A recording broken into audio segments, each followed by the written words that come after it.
Hi guys, Mulos here. So today's video I am going to talk about using Starlink in Zambia. So I got Starlink late last month, that was June, and it got activated the last week of last month. So I've been using it on and off for about a week.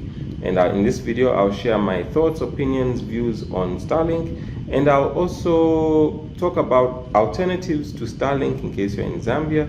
And I'll answer the questions that I've been getting asked. So I'll try to keep the video short and to the point. I'll try to go through the questions one by one. I'll leave timestamps in the description so that you can just jump to the particular question you're interested in, or you can watch the whole video. Okay, so the Starlink is up on the roof, and as you can see, it is it's basically facing southward. The south is that side, and that's where these big trees are. So if I had put it down, it would have been blocked by the big trees.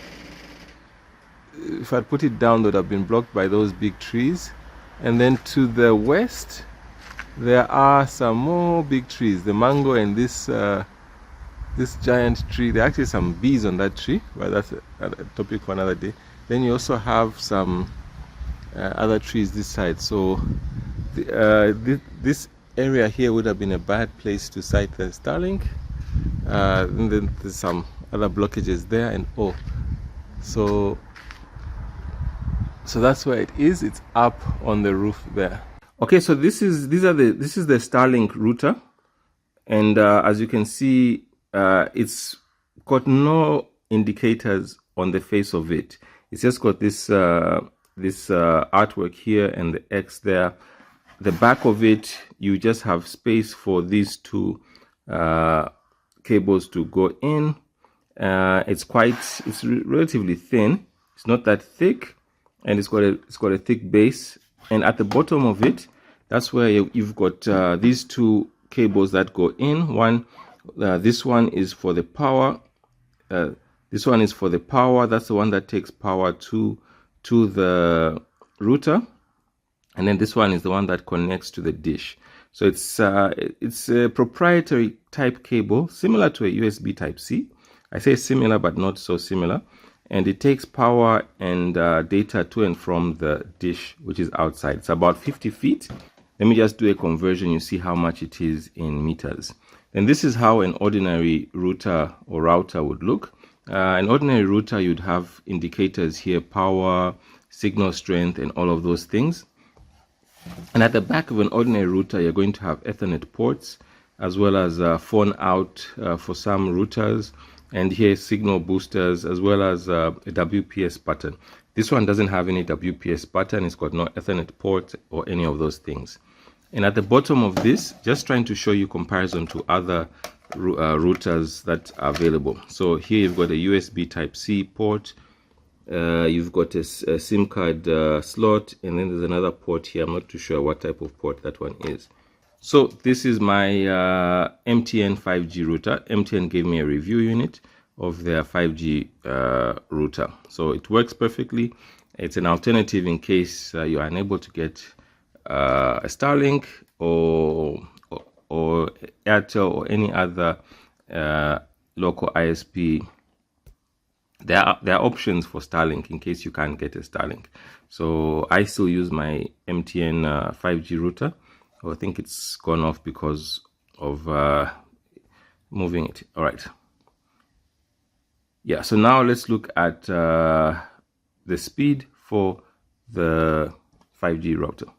All right, so the first question I get asked a lot is, a lot of people pre-ordered their Starlinks. So they're asking how I was able to get the pre-order before them. Some people pre-ordered from 2 years ago, some a couple of months ago from last year, some from this year, some from last month.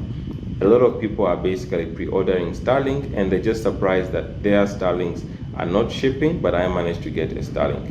So in order to answer that question, you need to go to the Starlink map. I'll leave a link in the description. And the Starlink map, it's an interactive map, world map, and you're able to see a number of things. So the first one you need to note is there's different color schemes. There's available, waitlist, and coming soon. So here on available, if you look at the Africa map, there are only 3 countries where Starlink is currently available. That's Nigeria, Rwanda, and Mozambique. I think possibly even Mauritius. Yes, Mauritius. Is this Mauritius or Reunion? Somebody guide me on whether this is Mauritius or this is Reunion where it's available. But there are 3 continental African countries and one of the island nations of Africa covered. So what this means is that only these places here in Nigeria, Rwanda, Mozambique, and this other maritime African country can pre-order Starlinks and have them shipped to them. When your status is like Zambia, which is saying Q3 2023, it means that until the status of this country, Zambia, changes, your pre-order cannot be shipped at all.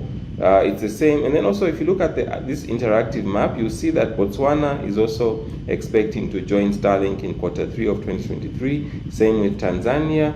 Then you also notice Democratic Republic of Congo is 2024, sometime 2024. But if you look at a place like Kenya, Kenya was supposed to have changed status in Q2 of 2023, but we're now in Q3 of 2023. So it means that there might even be delays.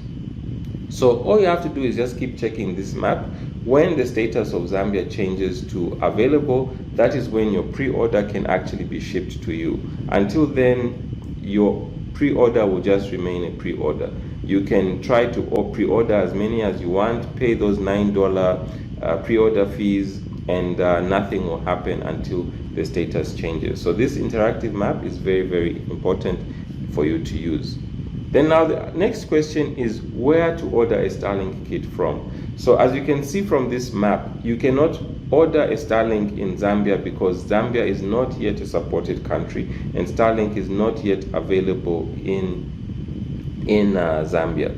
So until this availability changes to available, you cannot order a Starlink kit online, and you just have to order through resellers or third parties like I did. All right, now the next question is cost of the kit. So if you are getting the Starlink kit from Starlink online, you're going to pay $599 plus or minus to get the kit. But the reality is that Zambia is not yet supported, so Starlink is not shipping to Zambia, so you will not be able to get that price. So how much you're going to get a Starlink if you order from a third party or a reseller, it's going to be plus or minus $1,000. When I say plus or minus, I mean it's either less than $1,000 or more than $1,000. There are so many variables involved in that. And which type of variables? Let me explain. If you have ever ordered anything online and gone through the clearing and customs phase, you know what is involved. First, you're going to order Starlink from outside the country, and the person I got it from, or the people I got my Starlink from, the first batch they brought in about 35 Starlinks. Then the second batch, which is I think they're clearing this week or they cleared last week, there were about 50 Starlinks. So if you know that these are big boxes and heavy kits.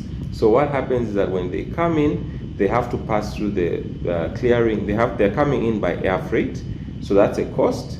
They are being cleared at the airport. That's customs and clearing and taxes. That's another cost.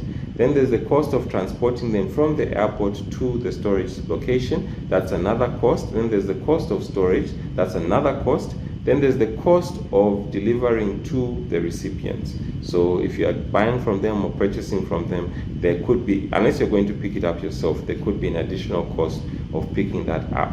Then to top it off, because Zambia is not yet an available country, you cannot do a Zambian subscription package. So you have to pay for a roaming package, international roaming. So there's going to be that additional cost. So all these things, when added up, will push up the price from $599 to possibly $1,000 plus or minus. So I know these are people who really try to keep costs down and all. So you could get it below $1,000, but the reality is that you could also get it above $1,000. And then to top it off, there are other people bringing Starlink kits in. So you could there's all those variables, so I don't want to speculate how much it will actually cost you.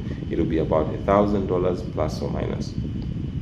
If you want to get the recommended retail price of $600 or $599, then you simply have to wait for the Zambia to change from this color of on the way it's coming soon to the available, and that is anytime in quarter 3. Or if you look at the example of Kenya, which was supposed to be quarter 2, it could even delay to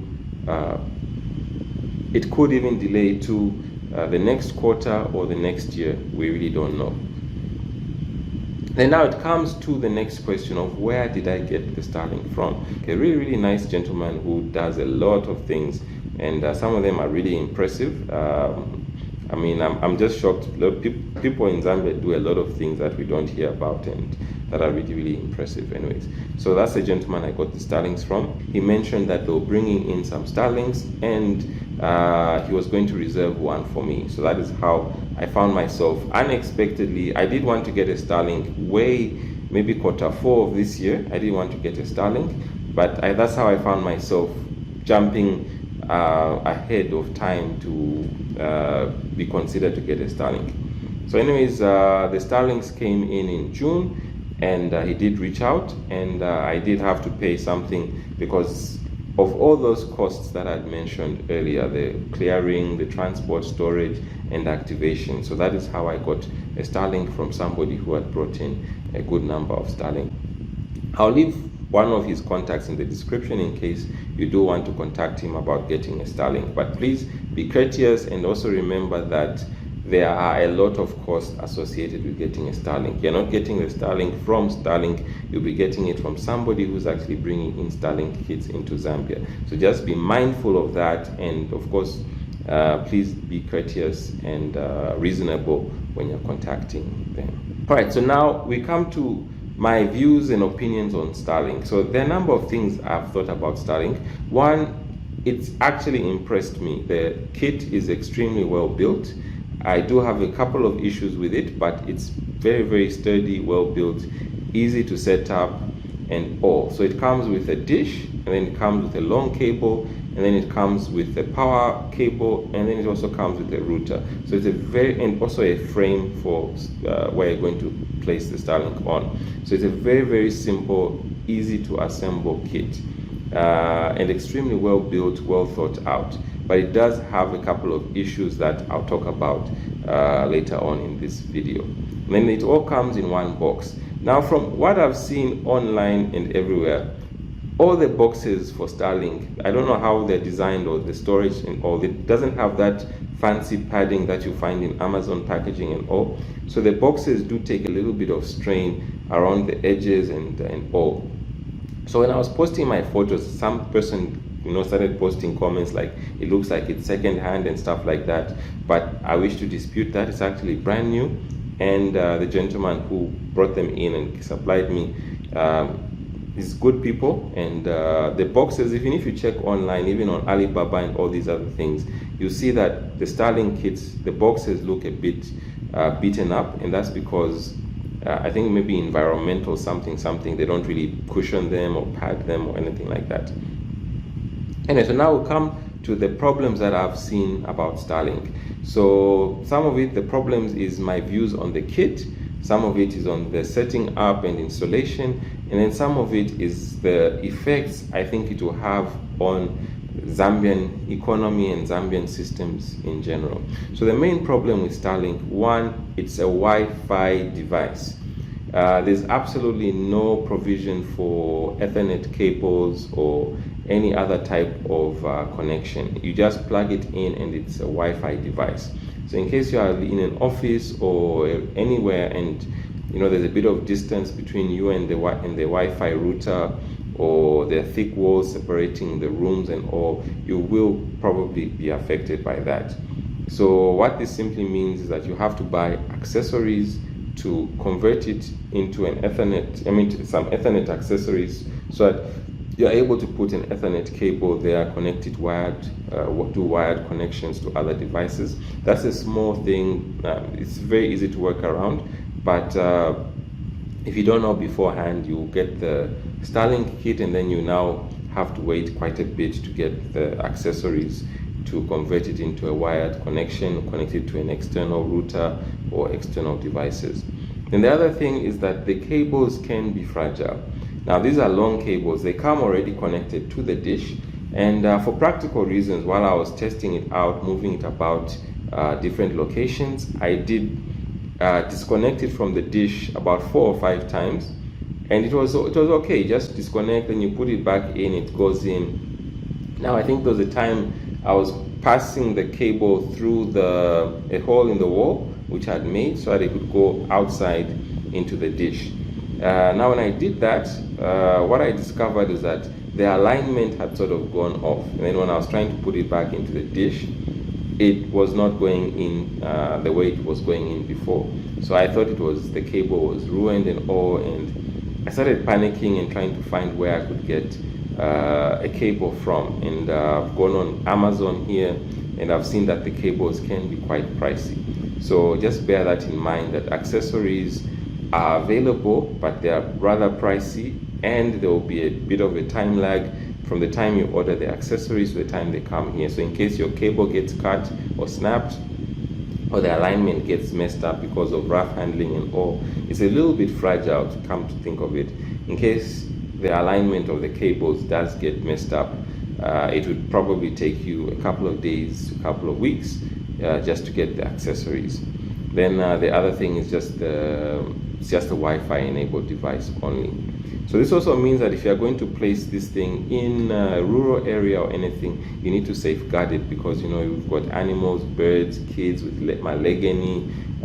You've got all sorts of possible threats and risks associated with installing the Starlink in your area, and if anything gets damaged, getting replacements will be hell. So now the other problem, or my views, it's actually my views. One, Starlink is a great service. I mean, people in the rural areas and all can just get it. It's plug and play. You just install it and get your account activated, and you're good to go with internet.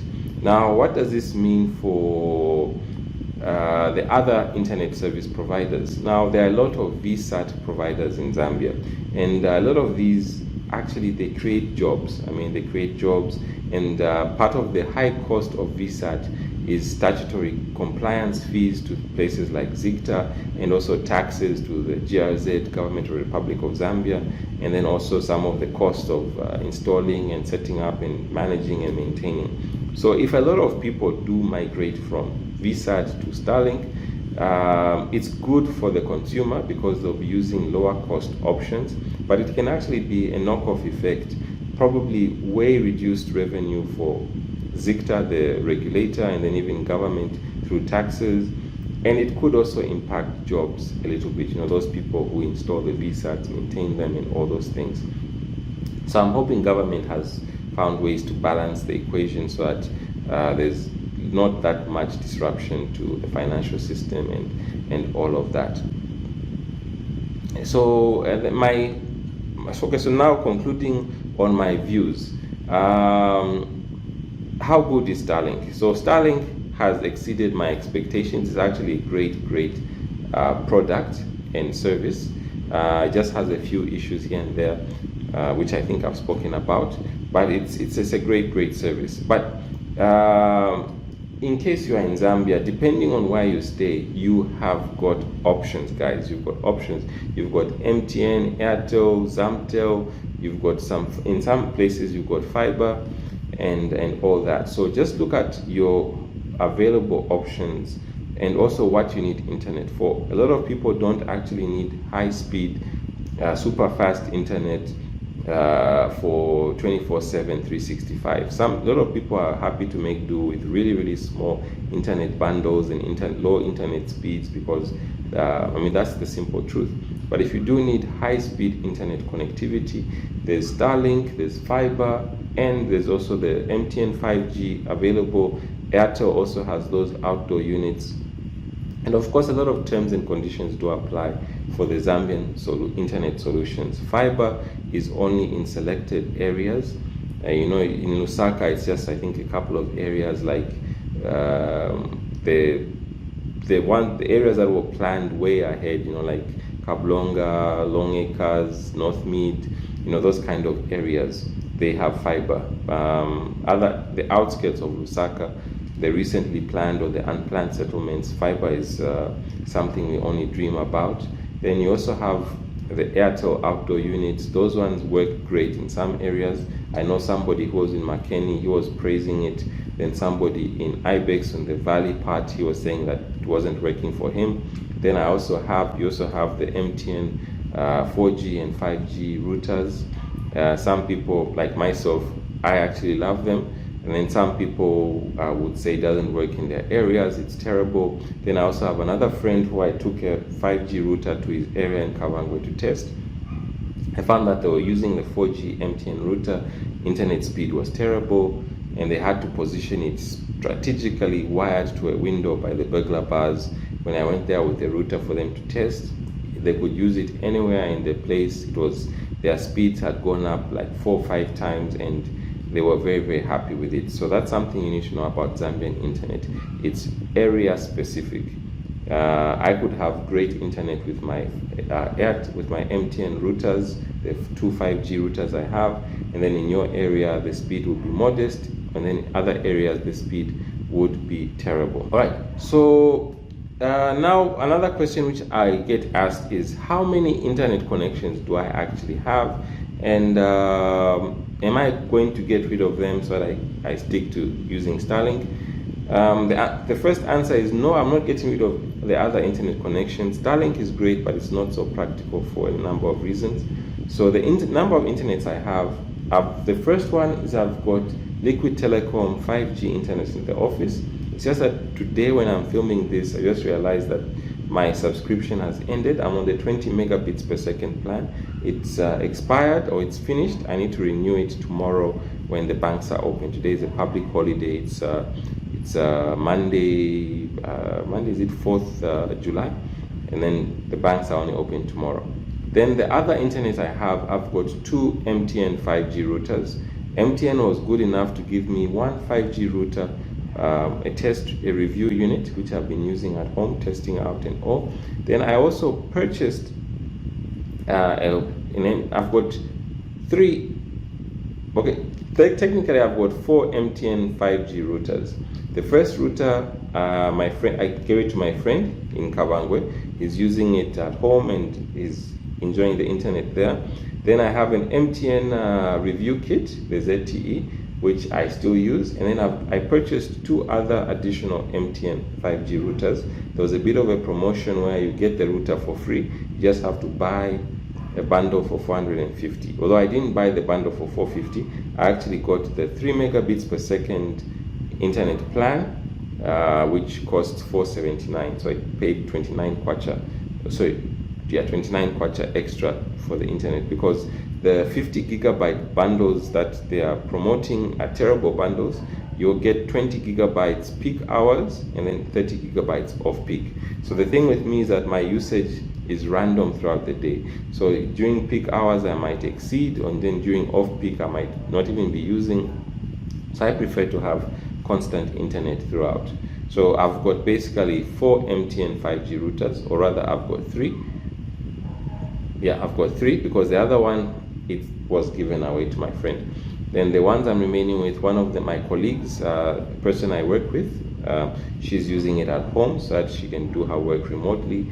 Then the other one is the review kit. I use it at home. Then the other 5G unit, I brought it to the office to be my internet backup. Like today, I didn't expect the Liquid Telecom to have run out. I will renew it tomorrow, but because I've got backup at the office, I'm able to use. So anyway, guys, I look forward to your comments on the Starlink in case I left out anything, and I hope I've answered all the questions that are there. So please, please, please, also be very, very mindful. Like I've said before, I did not pre-order the Starlink. I did not order it online. So how long it would take for you to officially get your Starlink if you order online and all, I really do not know. I've just talked about my personal experiences, where I got it from and all. Anyways, thanks for watching this video, guys. I look forward to your comments. Mulos, bye.